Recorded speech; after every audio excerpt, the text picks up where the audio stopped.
In this video, I'm going to show you how to use a timer to generate interrupt and also to use a timer to perform a microsecond delay. So I'm going to use the STM32Cube-MX.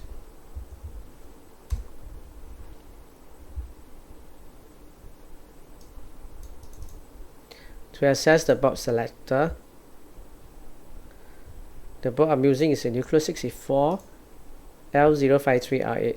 Double click and initialize all peripherals with their default.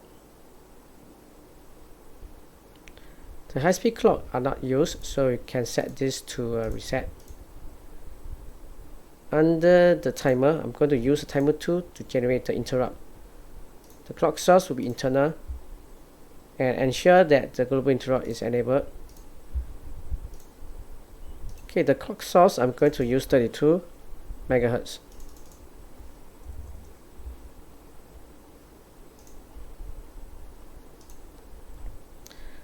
The prescaler I'm going to set to 32,000. So the output frequency will be 32 MHz divided by 32,000. We get 1 kHz frequency. And the counter period I will set to 1000. So this is to say that within the 1 kHz, it will count up to 1000 pulses before it will generate an interrupt. So there will be 1 interrupt per second. You can set the auto reload preload. Okay, let's call this timer interrupt and choose MDK arm and generate the code.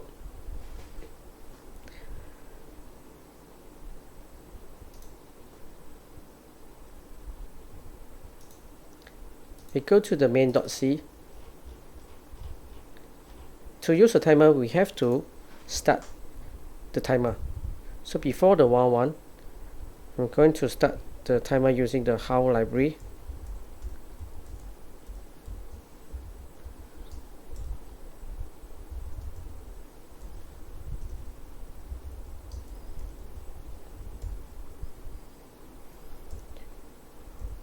And I'm going to select the timer tool. And go to the interrupt.c and look for the IRQ handler for a timer. Okay, we have to compile it one time. Ensure that there's no error. And then we'll go to the definition of the how timer IRQ handler.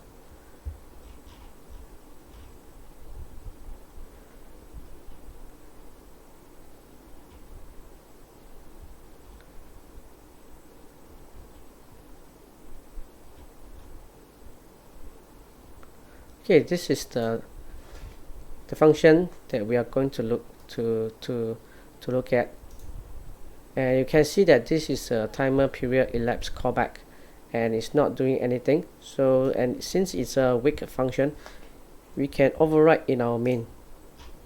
We go to the user begin code 4 and override the interrupt callback.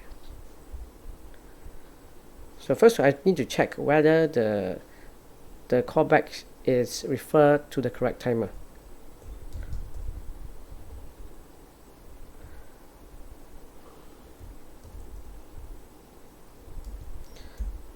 Look at the instance. If the instance is equals to the timer 2, then we toggle the LDR LED.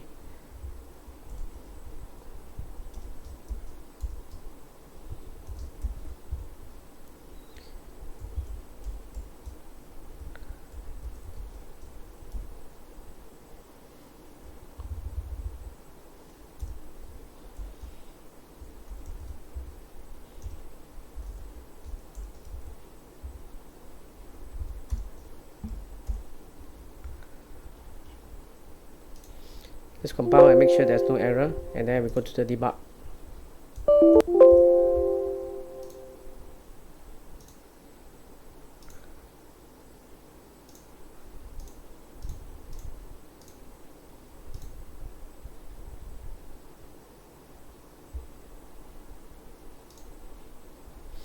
Before I run the debug, I will show you my board. So this is my Nucleo board. Okay, once I run, you see the green LED will toggle every second, on and off, and on and off, all using the timer interrupt for every second.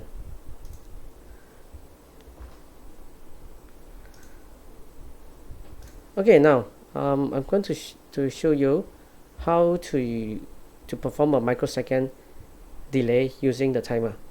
So instead of using a timer tool, I'll be using a timer, another timer, so that the interrupt will not crash. So for this case, I'm going to disable the toggle. Okay, so I'm going to show you after I disable the toggle, the LED will not blink.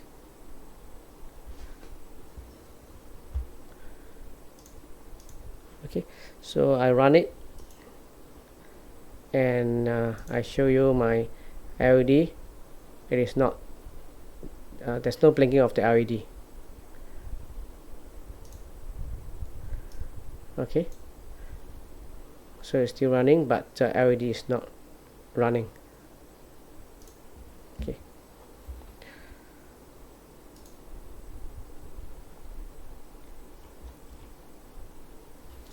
So now I go back to the QMX, and we'll use the timer 6. So this timer 6 I'm going to activate.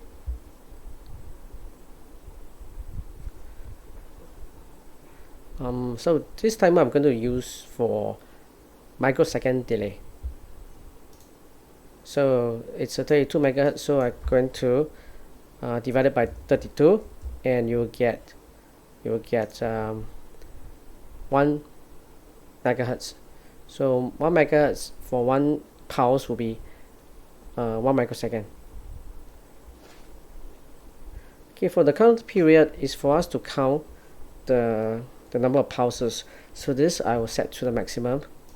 It's a 16-bit value. So 16-bit is FFFF. Okay. Yeah, I do not need to set the interrupt for this case.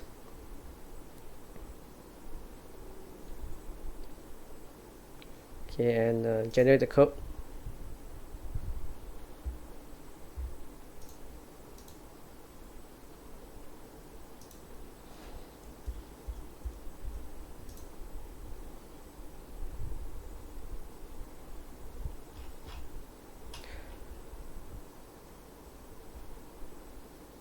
So again, for the timer 6, I need to start using the HAL library.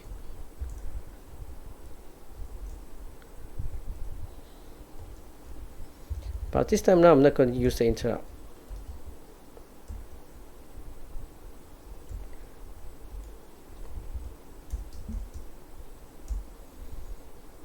And I'm going to create a function for the delay. So create microsecond delay. We use a 32-bit value, so call this delay.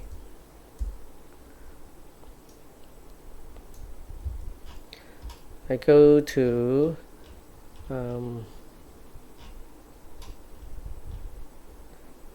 over here, user code 4.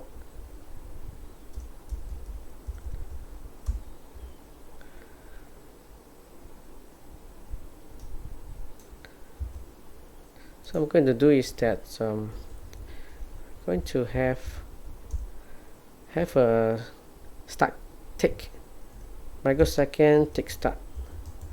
This for every microsecond, but we got to take the first counter time. So the counter time will be, we can use the HAL library of timer. This is get value, get counter.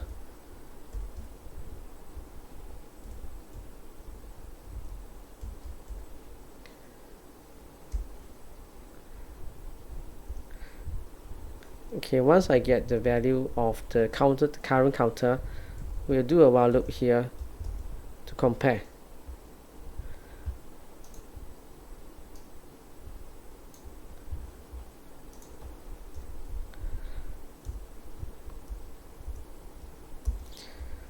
So if the current count minus the start, if it's lower than the delay input from the function, you keep on trap in the loop here until it reaches the delay value. So to use the delay, we're going to toggle the LED again.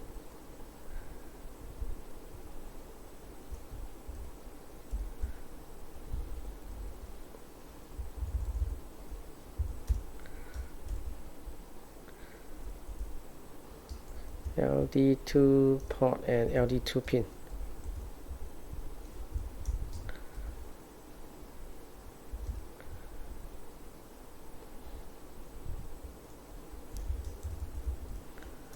So with a microsecond delay, we're going to set to 50,000, which is 50 millisecond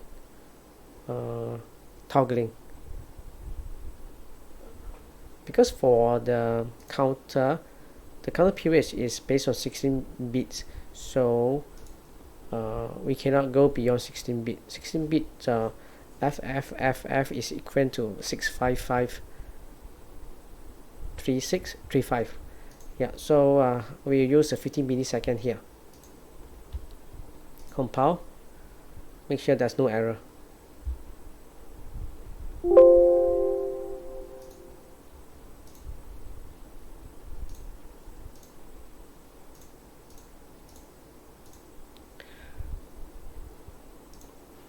Okay, so this is my board.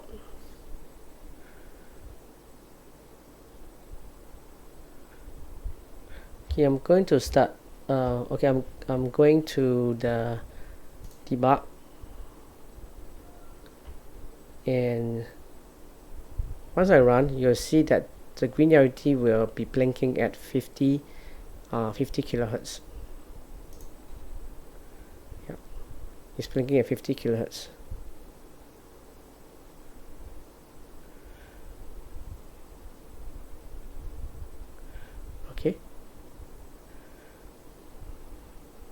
Okay, so that's the end of the video.